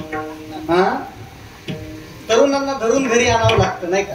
तरुण जर धरून आणावे लागत असतील तर ते तरुण जाणार नाहीत, मध्येच कुठतरी मरून जाते. म्हणून तरुणांनी तरुण असेपर्यंत तरुण जाण्यासाठी प्रयत्न केला पाहिजे. आणि अशा तरुणांना ज्येष्ठांनी मार्ग दाखवला पाहिजे. ज्याच्याकडे जे आहे ते त्यानं समाजासाठी वाटलं पाहिजे. असूनही वाटत नाही, थोडं काहीतरी वाटलं पाहिजे. ऐकताय ना तुम्ही? ज्याच्याकडे जे आहे ते त्यानं समाजासाठी वाटलं पाहिजे. असून वाटत नाही, थोडं काहीतरी वाटलं पाहिजे. ज्याच्याकडे असल्यानंतर जे समाजाला वाटत राहतात ते वाटेला लागतात, आणि असूनही वाटत नाही ते वाटेतच राहतात. वेगळं काही वाटून घेऊ नका. पण भगवान परमात्मा आपल्या भक्ताला वाटेला लावायचं काम करतो. भवसिंधूचे काय कोडे दावी वाट चाले पुढे. तुकोबरे सांगतात हा परमात्मा भक्ताला त्याच्या हाताला धरून योग्य रस्त्याला लावतो. तिसऱ्या चरणात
वाट करी धरणी दावी नीट वाट दावी करी धरोनिया. योगक्षेम त्यांचा जाणे जड भारी वाट या एका चरणाचा विचार केला की अभंगातले 2 चरण सुटतात. योगक्षेम त्यांचा जाणे जड भारी आपलं चिंतन होऊन गेलं. करी योगक्षेम चिंता वाट दावी करी धरोनिया भुलोनी दी वाट करी धरोनी. भगवान परमात्मा आपल्या भक्ताला हाताला धरून त्याला योग्य रस्त्याला लावतो. अंगणवाडीमध्ये एक वाक्य लिहिलेलं असतं पहा. बोट धरुनी बाळाचे आणि दाऊदार शाळेत गेले का? दाऊदार शाळेत अंगणवाडीतलं वाक्य हे. आई जशी लेकराला बोटाला धरून शाळेत नेते तसा हा देव आपल्या भक्ताला हाताला धरून योग्य रस्त्याला लावतो. शाळेचा विषय आला म्हणून एक वाक्य बोलतो. आपली मुलं शाळेत घालत असताना जरा त्या शाळांची तपासा कॅटेगरी कशी आहे. ज्या शाळा आपल्या मुलांचे संस्कार संपवण्यासाठी टपलेल्या आहेत कृपा करून अशा शाळेत लेकरांना घालू नका. तुम्ही हाताला धरून लेकरांना तिथं घेऊन जाल आणि लेकरं मोठी झाल्यानंतर पायाला धरून तुम्हाला बाहेर काढते.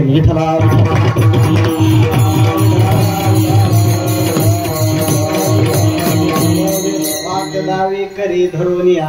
भगवान परमात्मा आपल्या भक्ताला वाट दाखवतो. तशी वाट दाखवणारे 3 जण आहेत. संत महात्मे ही वाट दाखवतात. मार्गदाऊनी गेले आधी. वेदही वाट दाखवतो आणि देवही वाट दाखवतो. पण या वाट दाखवणाऱ्यामध्ये देवाचं वाट दाखवून आपलं तुर्त बघणं चाललेलं आहे. भगवान परमात्मा भक्ताचा योग्य पथ प्रदर्शित करायचं काम करतो. रस्त्याने जाताना प्रवास करताना चुकतो मनुष्य. चौक आल्यानंतर नेमकं कुणीकडे वळायचं हेच लक्षात राहत नाही. बरोबर आहे की नाही बालाजी भाऊ? कुठे जायचं हेच ध्यानात राहत नाही. आणि माणसांचं कीर्तनकारावर इतकं प्रेम आहे, बिचारे जाताना एकही फोन करत नाही.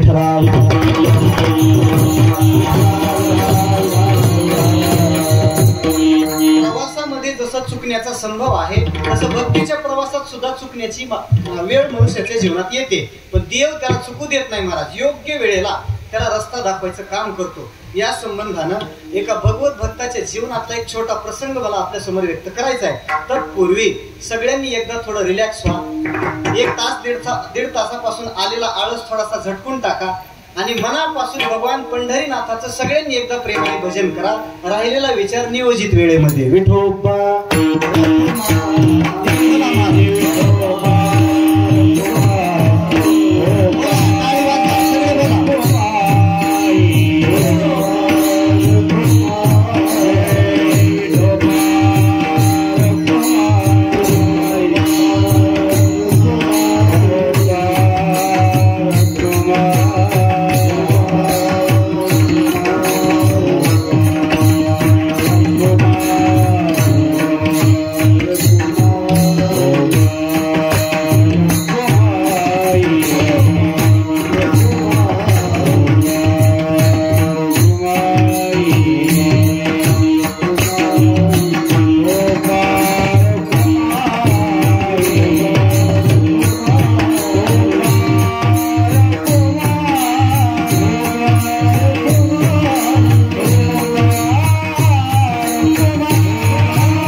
दावे नेट तुकोबराय सांगतात, हा परमात्मा भक्ताला योग्य वाटेला लावतो. भगवत भक्त जर अज्ञानाच्या अंधाऱ्या रात्रीतून प्रवास करायला लागला तर देव आपल्या हातात तत्वज्ञानाची मशाल घेऊन त्यांच्या पुढे चालतो. मशाल शब्द मागे घेतो, दिवा म्हणतो. उगा इलेक्शनचे दिवस आहेत, कुणी म्हणेल महाराज पक्षाचा एखादा प्रचार करून गेले, आम्हाला त्याच्याशी काही कारण नाही. तया तत्वज्ञाना चोखटा दिवी पोतासाचीच सुभटा मेची होऊन दिवटा पुढा चाले. ज्ञानवर सांगतात भगवान परमात्मा हातात दिवा घेऊन त्यांच्या पुढे चालतो. उत्तरेमध्ये असणारे एक भगवान श्रीकृष्णाचे अत्यंत अंतरंग भक्त, दोन्ही डोळ्यांनी त्यांना दिसत नाही, सुरदास महाप्रभू नावाचे भक्त, पण देवाच्या बद्दलचं पराकोटीचं प्रेम हृदयात निर्माण झालेलं आणि भगवत दर्शनाच्या तीव्र लालसेनं सुरदास महाप्रभू मजल दर मजल करत करत वृंदावनाच्या दिशेनं पायी निघाले. जंगलातून त्यांचा प्रवास आहे. वाटेत भेटलेल्या एखाद्या व्यक्तीला पुढचा मार्ग विचारायचा आणि IQ माहितीच्या आधारे पुढची वाटचाल करायची, असा त्यांचा दिनक्रम चाललेला. पण योगायोगानं 2 दिवसापासून त्यांना कोणी मनुष्य जंगलात भेटला नाही आणि त्यांच्या वाटेत एक भली मोठी विहीर आली. खोल विहीर, त्याला अंधकूप म्हणतात नाही का. खूप मोठी विहीर त्यांच्या रस्त्यात आली. 10-20 पावलं पुढे चालून गेल्यानंतर सुरदास महाप्रभू विहिरीत पडण्याचा प्रसंग आला. तिकडे जगन्मातेचं अंतःकरण थोडंसं गजबजलं. पहा, तिने देवाला सांगितलं, देवा सुरदास महाप्रभू नावाचे भक्त तुमच्या दर्शनाला येत आहेत, त्यांना दोन्ही डोळ्याने दिसत नाही, तुम्ही आत्ताच्या आत्ता इथून गेलं पाहिजे आणि त्यांचं रक्षण केलं पाहिजे अशी माझी इच्छा आहे. देव जरी असला तरी त्यांना घरच्यांचं ऐकावं लागतं. हे असं आहे पुन्हा, नाही का. रुक्मिणी मातेची इच्छा म्हणून आणि आपल्या भक्ताचं परित्राण करण्याची इच्छा म्हणून भगवान परमात्मा सुरदास प्रभूंच्या रक्षणासाठी निघाले. 8 वर्षाच्या 7-8 वर्षाच्या कोवळ्या बालकाचं रूप देवाने धारण केलं आणि सुरदास प्रभूंच्या समोर देव प्रगट झाले. 10 फूट अंतरावर उभे राहून बोलायला लागले, काय महाराज कुणीकडे चालली वाटचाल? बीजेला वगैरे निघाले काय तुकोबरांच्या? बीज जवळ आले, कुणीकडे वाटचाल कुणीकडे? त्यांनी विचार केला, 2 दिवसापासून जंगलात आवाज येईना कोणाचा, काळ पाखरू ओरडलेलं ऐकायला आलं नाही आणि आज आवाज येतोय तोही एका छोट्या बालकाचा. जंगलात लेकरू येण्याचं काय कारण? त्यांनी थोडंसं चिंतन केलं, त्यांच्या लक्षात आलं हे लेकरूच आहे, पण सामान्य लेकरू नाही. काय आता याशी म्हणावे लेकरू, जगाचा हा गुरु मायबा, हे ते लेकरू आहे. त्यांनी ओळखलं, पण थोडा लांबून बोलतोय म्हणे, कदाचित सोशल डिस्टन्स पाळत असेल, कोरोनाची भीती गेली नसावी. 4 वर्ष झाले आता 22 मार्चला, तरी भीती गेली नाही का? लांबून बोलतोय म्हणे, जवळ आला पाहिजे. म्हणून सुरदास महाप्रभूंनी लांबचा देव जवळ येण्याकरता मुद्दामून विहिरीकडे पावलं टाकली. तसे भगवान परमात्मा जवळ गेले आणि सुरदास प्रभूंच्या हाताला पकडलं. देवानी त्यांचा हात धरल्याबरोबर सुरदासांनी त्यांचा हात धरला. आंधळ्या माणसांचं एक कौतुक असतं पहा, ते आपला हात शक्यतो दुसऱ्याच्या हातात देत नाही, दुसऱ्याच्या आपल्या हातात घेतात. सुरदास प्रभूंनी देवाचा हात हातात घेतला आणि देवानं विहिरीच्या समोर नेऊन त्यांना उभं केलं. सांगितलं, महाराज पुढचा रस्ता तुमचा एक्सप्रेस हायवे, नितीन रोडकरी साहेब आल्यापासून काहीच अडचण नाही. रोडकरी नाही का, भरपूर चांगले रस्ते आहेत, माझा हात सोडा आणि पुढची वाटचाल तुमची करा. उलट सुरदास प्रभूंनी हाताची पकड घट्ट केली, बोलायला सुरुवात केली, देवा तुलाच धरायला चाललो होतो, आयता हातात सापडलास, आता कसा सोडीन म्हणे. सोडणार नाही. उलट त्यांनी हाताची पकड घट्ट केली, पण देवाने आपल्या बाहुबलाचा थोडा वापर केला आणि सुरदासांच्या हाताला हिसका मारला. झटका मारल्याबरोबर देवाचा त्यांच्या हातातला हात सुटला आणि 5 फूट अंतरावर जाऊन देव उभे राहिले आणि हसायला लागले. आंधळ्या, सुटलो की नाही तुझ्या हातातून? हे प्रेमाचं बोल नाही बरं. आंधळ्या, तुझ्या हातातून सुटलो की नाही? तसं सुरदासांनी आपले दोन्ही हात जोडले, बोलायला प्रारंभ केला. देवा तू शक्तीचा समुद्र आहेस, जगातलं सगळं बळ तुझ्यापासून निर्माण झालेलं आहे, म्हणून माझ्यासारख्या दुर्बल माणसाच्या हाताला हिसका मारून तू जाऊ शकतो, पण माझ्या या हृदयातून जाऊन दाखव, मग तुला मर्द समजतो म्हणे. विठ्ठला विठ्ठला.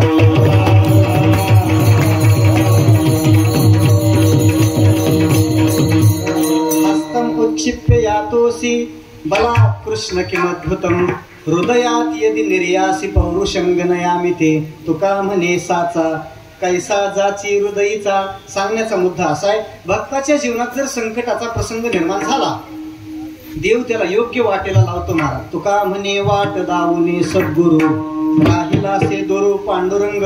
भगवान परमात्मा भक्ताला योग्य रस्त्याला लावतो. आता सुरदासासारख्या अंतरंग महात्म्यांच्या समोर तो प्रगट होईल, पण तुमचं माझं काय?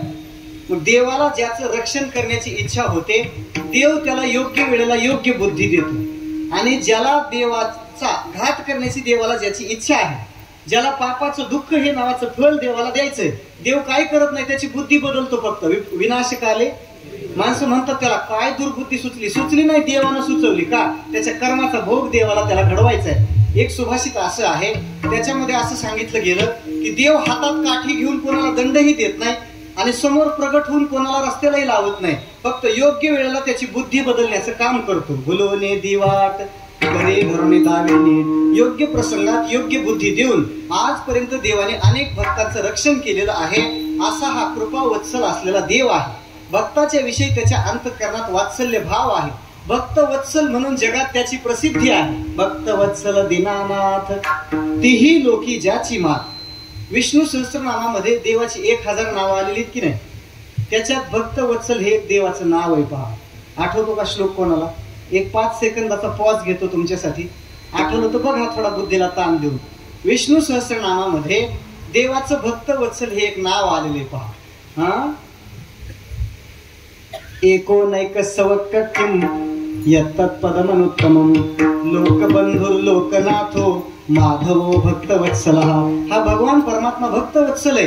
एखादी आई जशी वात्सल्य भावानं लेकरावरून जीव ओळून टाकते, तसा हा भगवान पंढरीनाथ सगळ्या भक्तावरती आपल्या कृपेचं छत्र धरण्याचा स्वभाव धारण करणार आहे. बोलवणे दिवा, चुकीच्या वाटेला हा देव भक्ताला जाऊ देत नाही. मग काही भक्तांनी तुकोबारांना विचारलं, महाराज मोठ्या मोठ्या लोकांवर देव कृपा करत असेल, पण आमच्या सारख्या भक्तांसाठी देव करतो काय? तुकोबाराय सांगतात, तुमच्यावरही तो कृपेचा वर्षाव करेल, पण त्याच्या विशेष अशा कृपा वर्षावाला पात्र होण्यासाठी तुम्हालाही काही गोष्टी कराव्या लागतील. Terms and conditions apply. नियम आणि अटी लागू. त्या कोणत्या अटी आहेत? शेवटच्या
अनुसरल्या एक भावे. अभंगाच्या शेवटच्या चरणात तुकोबारे सांगतात, तो भगवान परमात्मा आपल्यावरती कृपेचा वर्षाव सिद्ध करण्यासाठी आपणही काहीतरी गोष्टी केल्या पाहिजेत. आपणही त्याच्या दिशेनं 2-3 पावलं टाकणं गरजेची आहे.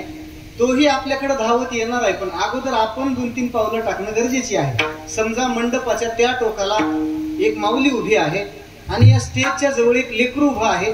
2-3 वर्षाचं लेकरू आहे आणि लेकरू आईकडे निघालेला आहे, आई लेकराकडे निघालेली आहे. खरं सांगा, मधलं अंतर जास्त कोण कापेल बरं? आईच कापेल की नाही? तसं आपणही देवाकडे निघालो, देव आपल्याकडे निघालेला आहे, पण देवाकडे जात असताना आपण 2-3 पावलं टाकणं गरजेचं आहे. ती 3 पावलं शेवटच्या चरणात. तुका म्हणे जीवे अनुसरल्या एक भावे. महाराज सांगतात, भगवान पंढरीनाथाचं आपण एकदा जीवाभावाने अनुसरण केलं की तो देव आपल्यावरही कृपा करण्याकरता सिद्ध आहे. देवाचं अनुसरण केलं पाहिजे, शुद्ध प्रेमाने केलं पाहिजे आणि आपलं सगळं जीवन त्याला अर्पण केलं पाहिजे, अशी देवाची इच्छा आहे. कारण देवाचं अनुसरण जो करतो, देव त्याचं संसरण थांबवतो. जन्म मरणाचं चक्र जर संपव वाटत असेल, देवाचं अनुसरण केलं पाहिजे. अनुसरे तो अमर झाला. एकदा देवाच्या मागं गेलं, जन्म मरणाची परंपरा संपते. शुद्ध प्रेमानं देवाच्या चरणावर भाव ठेवला पाहिजे आणि देवाला आपला जीव सुद्धा समर्पित केला पाहिजे. शेवटचं वाक्य बोलतो, व्यवहारामध्ये एखादा सरकारी कचेरीत काम करणारा अधिकारी आपल्या एखाद्या फाईलवर त्याला जर सही करायची असेल तर बिचारा काहीतरी घेतो म्हणतात त्याच्यासाठी. सगळे तसे नसतात, एखादा प्रामाणिक असू शकतो नाही का? बरं, ती कागदपत्र सगळी बरोबर आहेत, तरी सुद्धा तो सही करत नाही. महाराज 2-3 लाख रुपये पगार असतो बिचाऱ्याला, तेवढ्या पैशात त्याचं काही भागत नाही. दिवसाकाठी 1000-500 रुपये कमवणाऱ्या गरीबाकडून 2-3 हजार रुपये घेतले म्हणजे त्याची मुलं पुन्हा चांगल्या मार्गाला लागतात पुढे, म्हणून त्याला घ्यावं लागतं. उगाच घेत नाही तो, त्याच्यासाठी घेतो.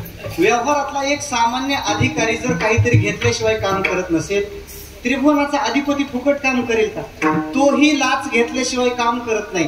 नाथ महाराज सांगतात, देवाची लाच फार मोठी आहे. त्याला पैशाची लाच चालत नाही, महापूजेची बी चालत नाही. देवाची लाच नाथ महाराजांनी सांगितली पहा. इतर देवांची कथा कोण, थोरला देव लाचुंगा पूर्ण, तो न भेटे जीव घेतल्या वाचून. आपल्याकडे आलेल्या भक्ताचा जीव घेतल्याशिवाय देव त्याला भेटत नाही. जीव घेणं शब्दाचा अर्थ आहे, भक्त ज्यावेळेस आपला जीवभाव देवाला समर्पित करतो त्यावेळेस देव त्याच्यावर कृपा करायला सिद्ध होतो. म्हणून कृपेचा सागर असलेला परमात्मा आपल्या जीवनातही कृपा सन्मुख होण्यासाठी आपणही देवाच्या मागे गेलं पाहिजे, शुद्ध प्रेम देवावर केलं पाहिजे आणि आपलं जीवन देवाला अर्पण केलं पाहिजे. ज्ञानेश्वर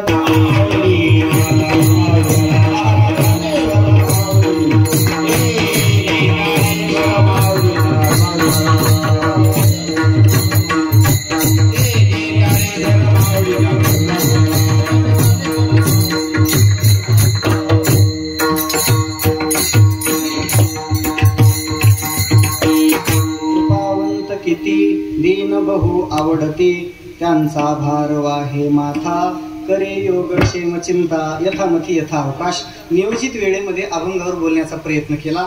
याच्यातलं जे शास्त्र संवादी चिंतन असेल ते आमच्या वारकरी शिक्षण संस्थेच्या ब्रह्मनिष्ठ गुरुजनांचा कृपा प्रसाद आणि माझे गुरुवर्य हरिभक्ती परायण परमपूज्य सद्गुरु श्री चंद्रशेखरजी महाराज देगलूरकर आदी करून सर्व ज्ञात अज्ञात गुरुवर्यांच्या चरणी, उपस्थित सर्व गायक वादक टाळकरी गुणीजन भाविक मंडळींच्या चरणी, जगद्गुरु तुकोबऱ्यांच्या चरणी सेवा समर्पित करतो आणि याच ठिकाणी थांबतो. श्री ज्ञानदेव श्री तुकाराम, श्री ज्ञानदेव श्री तुकाराम. बोला श्री ज्ञानदेव. काय वाजा पुरुष मंडळी हात वर का, पुरुष मंडळी श्री तुकाराम. श्री ज्ञानदेव श्री तुकाराम, श्री तुकाराम, श्री ज्ञानदेव श्री तुकाराम, श्री ज्ञानदेव श्री तुकाराम, श्री ज्ञानदेव श्री तुकाराम, श्री ज्ञानदेव श्री तुकाराम, श्री ज्ञानदेव श्री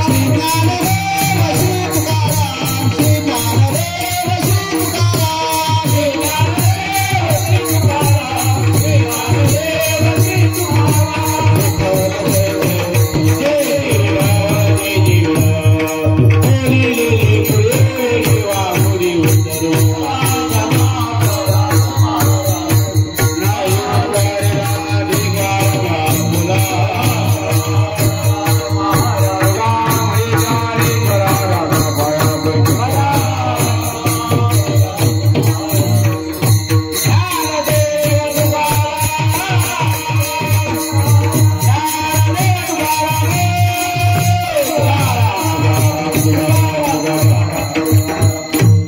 श्री कवरदारी